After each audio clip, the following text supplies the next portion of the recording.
Hola, ¿cómo están? ¿Qué tal? Nos encontramos nuevamente en una nueva video lección para seguir con el tema del segundo militarismo o la reconstrucción nacional. Esta oportunidad hablaremos del primer gobierno de don Andrés Avelino Cáceres. Soy el profesor Marco Antonio Santa Cruz Tapia. Te invito a suscribirte a mi canal para que puedas tener conocimiento cuando subamos nuevas video lecciones. Empecemos. Gobierno de Andrés Avelino Cáceres, de 1886 a 1890. Llegó al poder como candidato del Partido Constitucional. Asume el mando el 5 de junio de 1886. Le tocó presidir los esfuerzos de la nación para reponerse de la crisis, pero sus ministros fueron constantemente atacados. Se vio obligado así a cambiar nada más y nada menos que en 10 oportunidades su gabinete. Eso nos muestra pues la inestabilidad política que había en el Perú. Entre los acontecimientos más importantes de su gobierno podemos mencionar los siguientes. Primero, la firma del contrato Grace.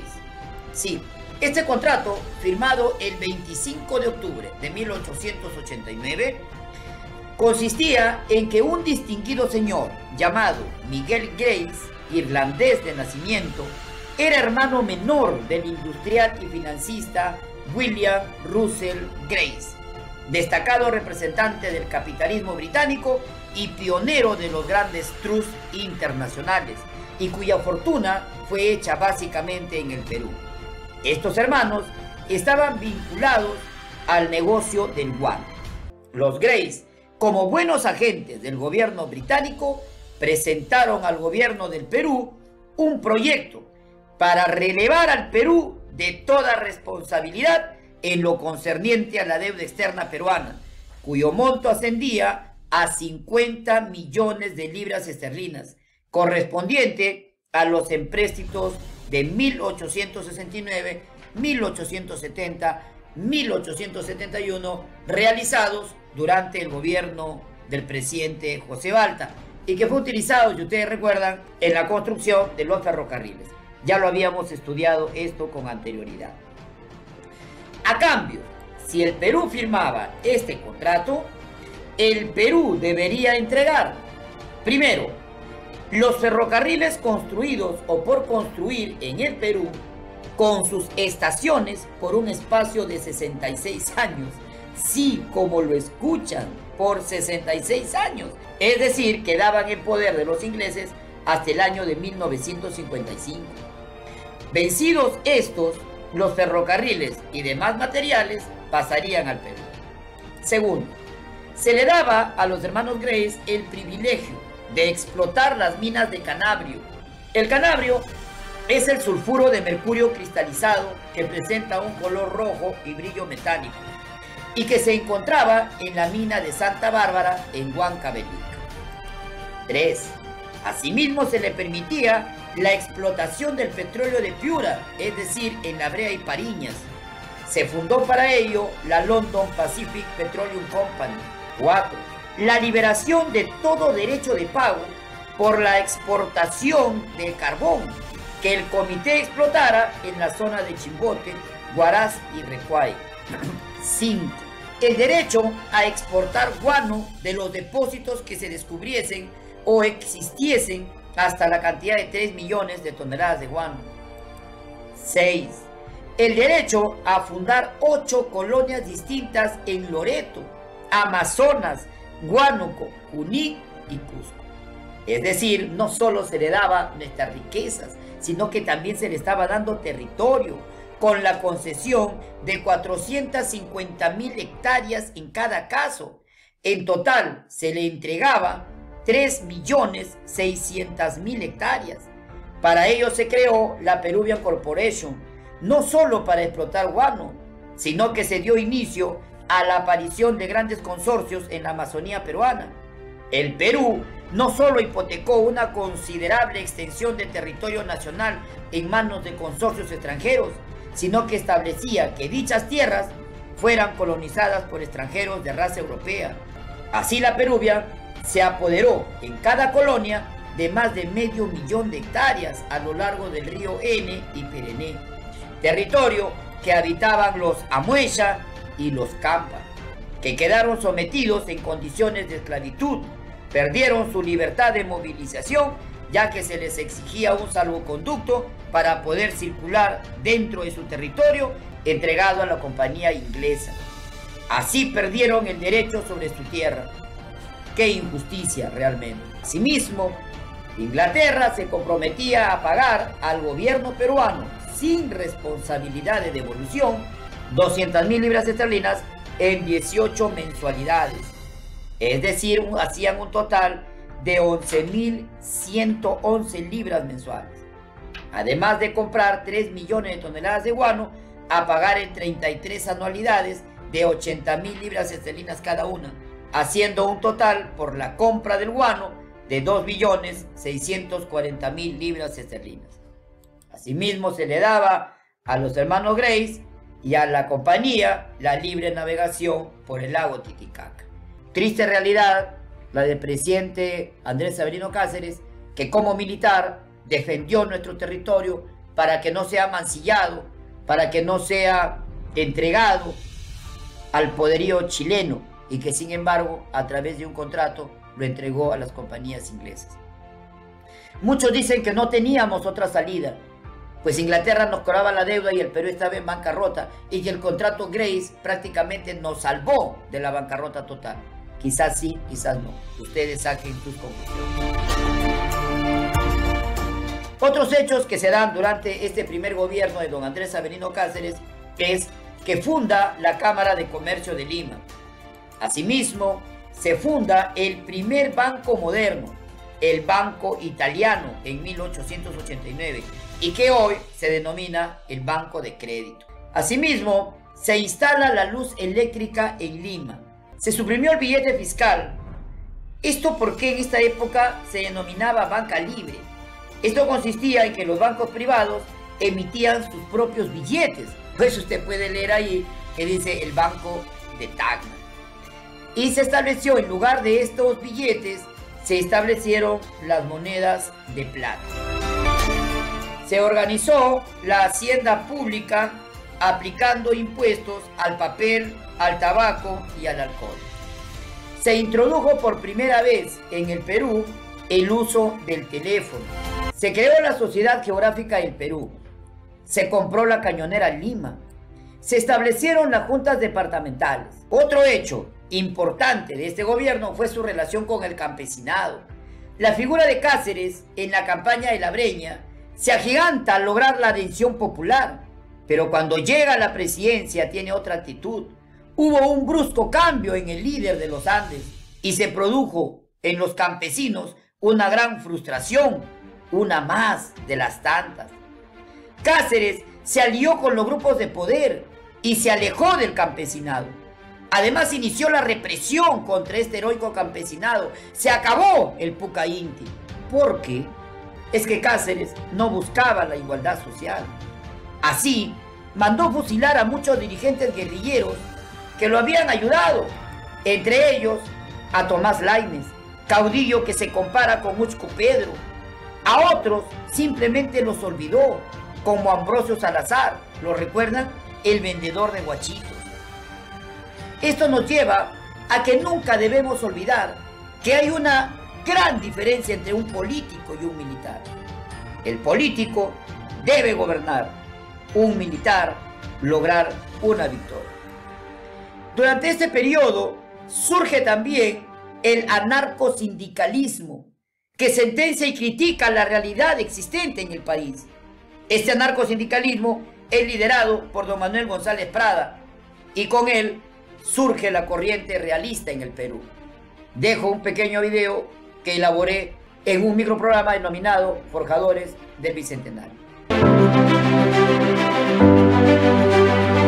Inicia su microprograma Forjadores del Bicentenario. Bienvenidos.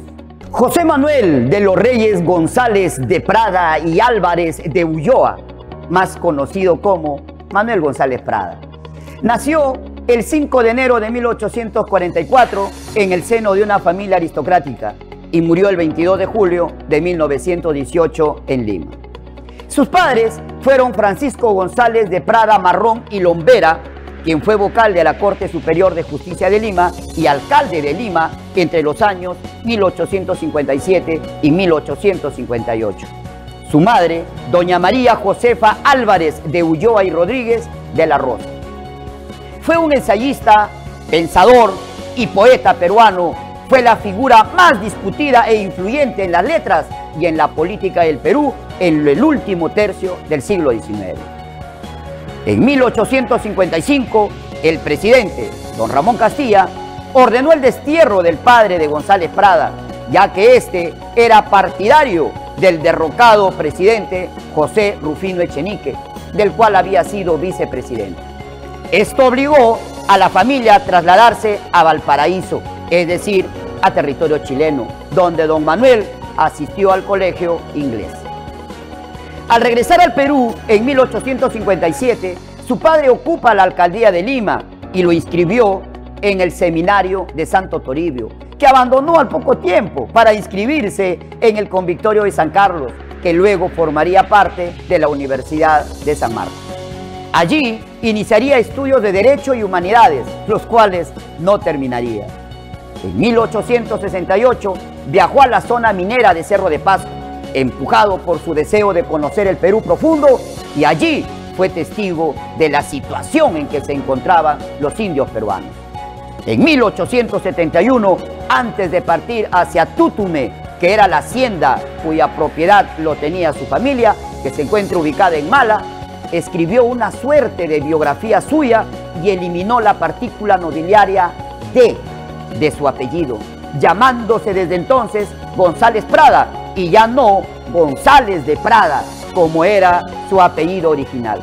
Con ello rompía simbólicamente con el pasado suntuoso de su familia. Durante la guerra con Chile, participó en las batallas de San Juan y Miraflores por la defensa de la capital peruana. En Miraflores fue segundo jefe de Reducto del Pino, peleando el 15 de enero de 1881, pero por esas ironías de nuestra historia, todos entraron en combate, menos la artillería que estaba al mando de Prada, pues había una rivalidad entre Pierola, Ricardo Palma, con este gran personaje que es Manuel González Prada.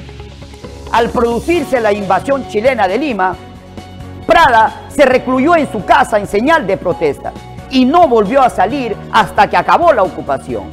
Allí, en la calle, se encontró con su mejor amigo chileno. Este le abrió las manos, pues era su condiscípulo, pero él siguió su camino como si no lo hubiera visto. En 1886 pasó a formar parte como vicepresidente del Círculo Literario, nacido del grupo Bohemia Literaria, comandados ambos por el gran Luis Marqués y opuesto al oficialista Club Literario encabezado por don Ricardo Palma.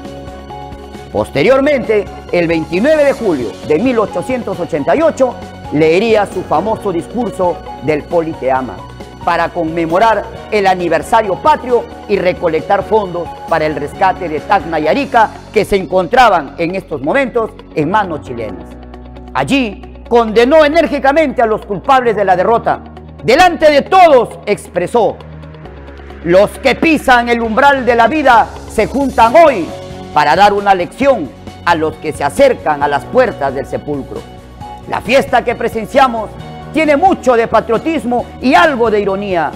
El niño quiere rescatar con el oro lo que el hombre no pudo defender con el hierro. En esta obra de reconstrucción y venganza, no contemos con los hombres del pasado. Los troncos añosos y carcomidos produjeron ya sus flores de aroma deletérea y su fruta de sabor amargo. Que vengan árboles nuevos a dar flores nuevas y frutos nuevos. Los jóvenes a la obra, los viejos a la tumba.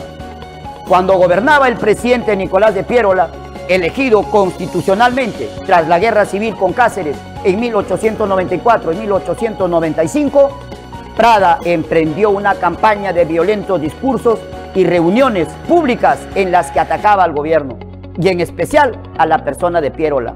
Particularmente le reprochaba no haber realizado reformas en temas agrarios, obreros e indígenas y haber organizado mal la defensa de Lima en la guerra con Chile.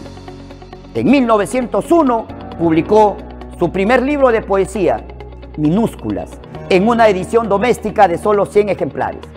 Colaboró en 1905, invitado por la Federación de Obreros Panaderos de Lima, conmemorar el 1 de mayo, en donde dictó su conferencia magistral El intelectual y el obrero. En 1912 asumió la dirección de la Biblioteca Nacional en reemplazo del renunciante Ricardo Palma. La situación en que encontró a la Biblioteca Nacional lo llevó pues a publicar una nota informativa documentando la situación en que encontraba la biblioteca con el propósito de salvar futuras responsabilidades. Al producirse el golpe de Estado de febrero de 1914, se instaló un nuevo gobierno presidido por el coronel Óscar R. Benavides. González Prada, contrario al militarismo, renunció a su cargo e inició la publicación del periódico La Lucha, del que solo salió un número, ya que fue requisado por la dictadura. Se trataba de una publicación donde criticaba severamente al gobierno de facto, alentando a los ciudadanos a salir a enfrentarlo.